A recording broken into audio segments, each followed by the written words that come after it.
लाखों ठोकरों के बाद भी लाखों ठोकरों के बाद भी संभलता रहूंगा।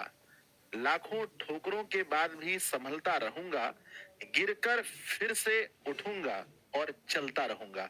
बच्चों याद रखिएगा, जीवन में सब कुछ हमेशा एक जैसा नहीं होता है। कई बार जीवन में बहुत सारी दुख तकलीफें आती हैं, पर हमें वहां से सीख करके जीवन में आगे बढ़ना होता है। बोलो हाँ या ना। इतने विद्यार्थी इस बात को मानते हैं कि इंसान का लाइफ बच्चों एक जैसा नहीं होता है। कभी आपके जीवन में सुख है, कभी दुख है, ये सब आता रहता है, पर हमें यहाँ से सीख करके आगे बढ़ना पड़ता है। मेरे साथ जुड़ चुके हैं हर्ष भाई, विजय है, प्रीति है, अंजलि और दोस्त किंग है, मनोज है, आकाश है, सालूनी है, निखिल है और बहुत सारे हजारों की संख्या में मेरे। तैयार हैं आप लोग? पहला क्वेश्चन दिया जाए। 1 2 3 और प्यारे बच्चों पहला सवाल आप लोगों के सामने है। First question. अब डेली डेली सुबह 6:30 बजे आप लोगों से मिलेंगे बच्चों, तांडव के नाम से। मजा आ जाएगा जब सुबह सुबह आप लोगों से मिलेंगे। तो पहले हमारा साइंस होने वाला है। फर्स्ट क्वेश्चन आपके सामने लिखा गया है। पहला क्वेश्चन कह रहा है कि आवर्धन का धनात्मक मान बताता है। अब आवर्धन का कोई धनात्मक मान क्या बताता है, ये आपको बताना है। ऑप्शन ए लिखा गया है, वस्तु के सापेक्ष प्रतिबिंब उल्टा होता है, वस्तु के सापेक्ष प्रतिबिंब सीधा बना है, वस्तु से प्रतिबिंब छोटा बना है, या वस्तु से प्रतिबिंब बड़ा बना है। तो बच्चों अगर आवर्धन जिसको हम लोग कहते हैं, है ना, आवर्धन यानी आवर्धन बोले तो m is equal to m magnification is equal to h1/h2, या बच्चों कई जगह हम लोग कहते हैं h2/h1। अर्थात मेरे विद्यार्थी जी, ऊपर होता है ना, प्रतिबिंब की ऊंचाई बटे, ध्यान रखिएगा, ऊपर क्या होता है, प्रतिबिंब की ऊंचाई बटे वस्तु की ऊंचाई, ये आवर्धन। बच्चों आवर्धन क्या बताता है? आवर्धन हमने पढ़ा था कि अगर नेगेटिव हो, अगर ये नेगेटिव हो तो ये दर्शाता है कि प्रतिबिंब उल्टा बना है। नेगेटिव हमने पढ़ा था उल्टा बना है, और पॉजिटिव बताता है कि प्रतिबिंब सीधा बना है, अर्थात ऑप्शन नंबर ए हो। अगर ये नेगेटिव हो तो ये दर्शाता है कि प्रतिबिंब उल्टा बना है। नेगेटिव हमने पढ़ा था उल्टा बना है, और पॉजिटिव बताता है कि प्रतिबिंब सीधा बना है, अर्थात ऑप्शन नंबर ए आपका सही उत्तर होगा, प्रतिबिंब सीधा बना है। अगर मैं पूछूं बच्चों कि आवर्धन का एस आई मात्रक क्या होता है, बड़ा इंपॉर्टेंट क्वेश्चन है। तो इसका एस आई मात्रक की अगर हम बात करें तो एस आई मात्रक बच्चों कुछ भी नहीं है, यानी कि मात्रक विहीन है। इसका कोई भी मात्रक नहीं होता है, यानी मात्रक विहीन हम कह सकते हैं कि आवर्धन का कोई मात्रक नहीं होता है। आवर्धन का कोई मात्रक नहीं होता है विद्यार्थी जी। पहला पोल है, मजा नहीं आया, पोल थोड़ा ज्यादा होना चाहिए। अगले क्वेश्चन में पोल टाइम से कीजिएगा, ठीक है? चलिए, लगभग 6500 बच्चों ने पोल किया है और 47% बच्चों ने कहा है कि प्रतिबिंब, अरे धनात्मक, क्या मैंने टिक मार दिया भैया, टिक मैंने गलत मार दिया। प्रतिबिंब सीधा होता है, धनात्मक का मतलब होता है प्रतिबिंब सीधा होता है। क्वेश्चन नंबर दूसरा पूछा गया है। ठीक है, मैंने ठीक कर दिया। क्वेश्चन नंबर दूसरा, सब लोग पोल जरूर करना बच्चों, please I am requesting you कि सभी लोग पोल जरूर करें, दोस्तों में शेयर जरूर करें क्लास को। आइए, दूसरा कह रहा है कि निर्गत किरण एवं अभिलंब के बीच के कोण को क्या कहते हैं?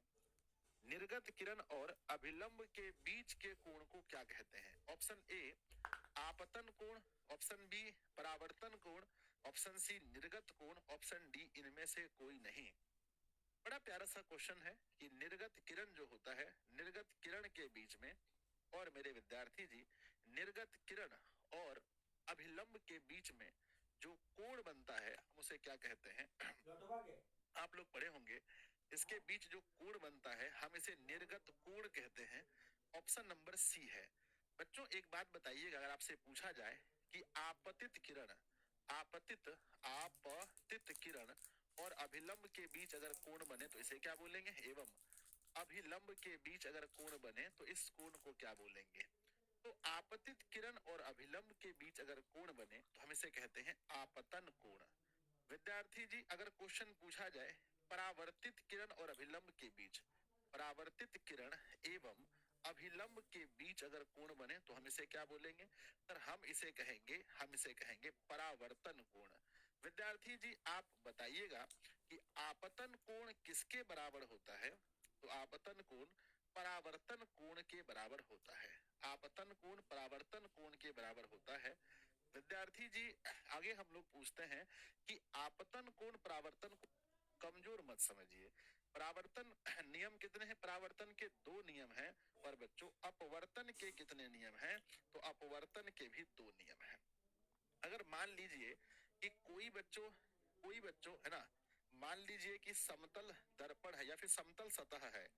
अगर कोई किरण लंबवत आपतित होती है, लंबवत अगर आपतित होती है बच्चों, अगर समतल सतह पर कोई किरण लंबवत आपतित होती है, तो बताइएगा परावर्तन का कोण क्या होगा? बच्चों परावर्तन का कोण बताइएगा, परावर्तन कोण कितना होगा? यदि कोई किरण लंबवत आपतित होती है तो परावर्तन का कोण क्या होगा? मैं देख पा रहा हूं कि 2 मिनट के अंदर पूरा 99 बच्चों में से 9300 बच्चों ने लगभग पोल कर दिया है। ये रहा बच्चों, इसे कहते हैं पोल। तो परावर्तन कोण ऐसी स्थिति में 0 डिग्री होता है, क्योंकि लंबवत आपतित होने पर कोई भी परावर्तन कोण नहीं बनता है। सवाल नंबर चलते हैं तीसरे पर। सवाल कह रहा है किस दृष्टि दोष के निवारण के लिए अवतल लेंस का प्रयोग होता है? किस दृष्टि दोष के निवारण के लिए अवतल लेंस का प्रयोग होता है? हम लोग बहुत अच्छे से पढ़े हैं कि अवतल का प्रयोग। पहले देखते हैं दोष बच्चों। पहला दोष होता है दूर दृष्टि दोष।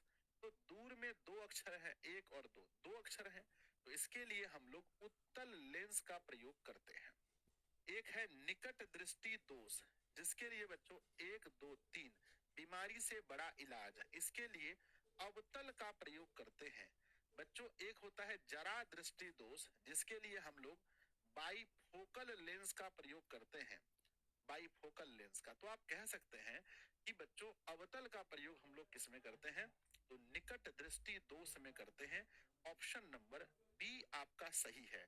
आप मुझे बताइएगा, अगर किसी व्यक्ति को दूर दृष्टि दोष है तो उन्हें कौन सी वस्तु नहीं दिखेगी? दूर दृष्टि दोष में कौन सी वस्तु नहीं दिखेगी बताइएगा मुझे। सर अगर किसी व्यक्ति को दूर दृष्टि दोष होता है तो उसे नहीं दिखेगी कौन सी वस्तु? निकट की वस्तु नहीं दिखेगी। बस उल्टा पढ़िएगा, उल्टा याद रखिएगा। अगर किसी व्यक्ति को निकट दृष्टि दोष होता है, निकट दृष्टि दोष होता है, तो बताइए उन्हें कौन सी वस्तु नहीं दिखेगी? तो निकट दृष्टि दोष में दूर की वस्तु नहीं दिखेगी। अगर बच्चों मैं पूछूं आपसे मैं आपसे पूछूं कि फोकस कम होने पर कौन सा दोष होता है? तो याद रखिएगा विद्यार्थी जी, सबसे अधिक इंपॉर्टेंट सवाल में से एक है कि अगर फोकस दूरी आंख का कम हो जाए तो बच्चों बताइएगा, नेत्र लेंस का फोकस दूरी कम हो जाए, फोकस दूरी नेत्र लेंस का कम हो जाए तो बच्चों निकट दृष्टि दोष होता है। कम होगा कोई चीज तो निकट आएगा, ट्रिक याद रखिएगा। और बढ़ने से कौन होता है? फोकस बढ़ने से दूर दृष्टि दोष होता है, याद रखिएगा। बच्चों एक क्वेश्चन बहुत इंपॉर्टेंट है कि ये बताइए कि जो बाइफोकल लेंस होता है उसमें दोनों चश्मा में, एक ही चश्मे में दोनों लेंस लगे होते हैं। अब नीचे कौन सा लेंस होता है? प्लीज कमेंट बॉक्स में लिखिएगा कि नीचे में कौन सा लेंस लगा होता है। विफोक्सी जब चश्मा बनता है तो नीचे कौन सा लेंस होता है? मेरे विद्यार्थी जी ने लिखा है कि सर नीचे क्या होता है? तो नीचे उत्तल होता है। नीचे क्या होता है विद्यार्थी जी? तो नीचे हमारा उत्तल, नीचे उत्तल और ऊपर में अवतल, है ना? यही सही था क्या? यही सही था क्या? बताना बच्चों। Yes yes yes. चलो प्यारे बच्चों आगे बढ़ते हैं सवाल नंबर 4 की ओर। पहले मैं देखता हूँ 83% बच्चों ने 10,000 पोल में 83% बच्चों ने सही उत्तर दिया है। एक बार आप सभी लोग अपने लिए एक बार ताली बजा लीजिए। सभी डिवोशियन अपने अपने लिए एक बार ताली बजाइए।